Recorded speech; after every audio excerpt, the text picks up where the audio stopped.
So I tell you that to be used by God, don't be too wise.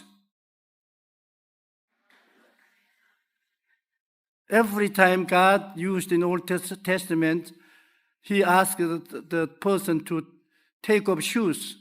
Moses, when he met God at the burning bramble bush, God said, take off your shoes from your feet. What is the shoes? Shoes is symboling the activity. Is give your activity to me. Don't take activity by yourself. Action of choosing good and evil, how to do these things and that things. Take off those activity and turn over to me. So when Moses took off his shoes, then God began to tell how he should do going to Egypt. Joshua, when he crossed over the river Jordan, the armed military person was standing before him. So he came to him and said, are you for enemy or for us? But he said, I am from the Lord. I am not for enemy. I am not for you. I am from the Lord. You know, God is not for you and for your enemy. He is sovereign God. Totally, He is doing what He likes. So He said, take off your shoes. Before He gave any instruction, first He commanded to take off His shoes. So when Joshua took off his shoes, then he go to the Joshua and turn around, go around the wall, and finally the wall will come down.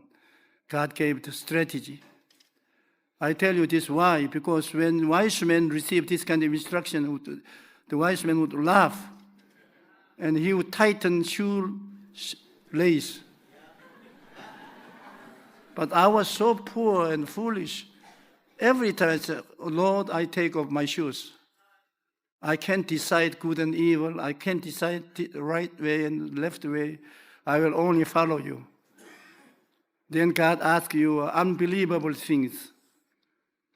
And those things are all coming in the forms of visions and dreams. Visions and dreams are coming through real vision and dream, but many times by the impression into your heart. When I pray for the healing, and I ask the Holy Spirit, I say, Dear Holy Spirit, I prayed, now it's your turn. You must show me what kind of sickness are being healed right now. Wise men would never ask that kind of situation. Foolish one ask that kind of situation. And then the Holy Spirit gives you the impression. The Spirit of the Lord give me impression, and I speak according to impression, then miracle occurs. If you don't speak, nothing happens. I tell you. When God didn't speak, let there be light, there was only darkness, no light. But when God spoke, let there be light, then Holy Spirit created light. So even nowadays, when you announce the healing, when you announce your goal, then Spirit works. Even before today, I come here, I read a lot of the letters sent by the internet, and most of those letters are testimony from view of my television program and the Sunday attendance. And they say that one of the women said she had a gangrene in her gum and she had such a tooth pain.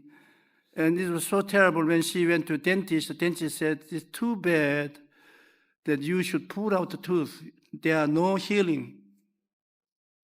In great worry, she was asking and praying God, and she was watching my television program.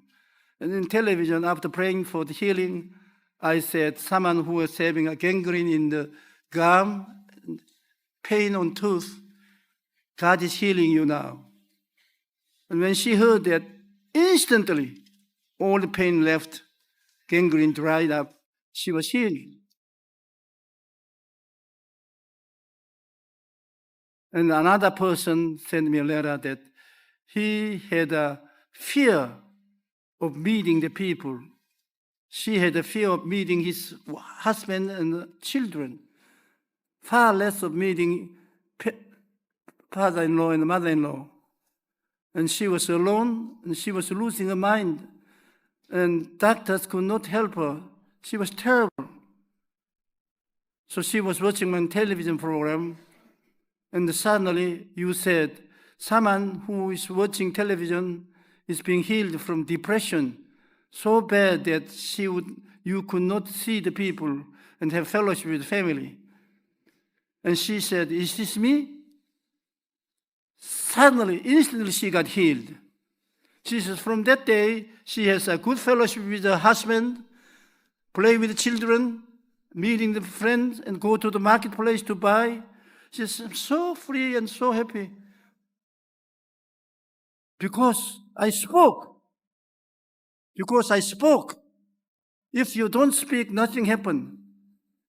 Every time when things happen, I spoke. Hundreds of times.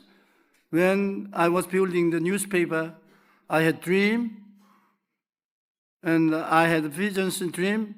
I said, dear Holy Spirit, you and I are together building the newspaper. Let there be newspaper. Let there be newspaper.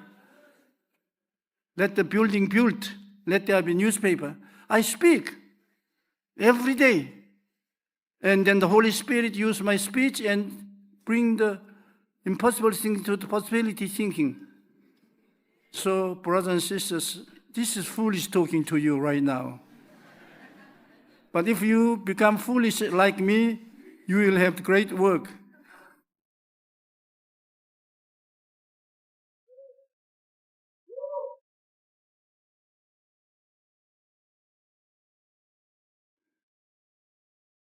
And all through these days, God has been dealing with me through the Holy Spirit in my visions and dreams. First, I have goal vision. Without vision, you have nothing. Just as I preached yesterday, when you have vision, you have trouble. Trouble. When you don't have vision, you can live peacefully. But when you have vision, you have trouble of raising funds, planning the situation, and then your enemy rise up and attack you, and your friends attack you too. You will be in great chaos. But stick to the visions and dreams. The Holy Spirit solve all the problem. Miracle after miracle would happen to you. And when I retired, I said, God, now I'm really retiring. But Spirit says, you are not retiring, my fellowship with you together. And I said, if I don't have stop fellowship again, I would continue trouble. Because when the Holy Spirit is there, the visions, dreams are there. You can't avoid that. When I go to any church, I ask them if they have any visions and dreams. They say, we have the Holy Spirit, we have not visions and dreams. I don't tell a lie. The Holy Spirit's nature is visions and dreams. And so when I retired, I praised God and I said I would take some rest. Then Spirit says, no, start movements of helping the poor people. So God gave me the vision, and helping the poor people take millions of dollars. And now I have no income. Because when I was pastor of church, officially they made a pledge to help. But now I'm out of church and I have no pledge. So when I began to calculate, I can't do anything. But again, I am not calculating. I am looking to Jesus Christ. The trouble is that we are living in the wilderness. We very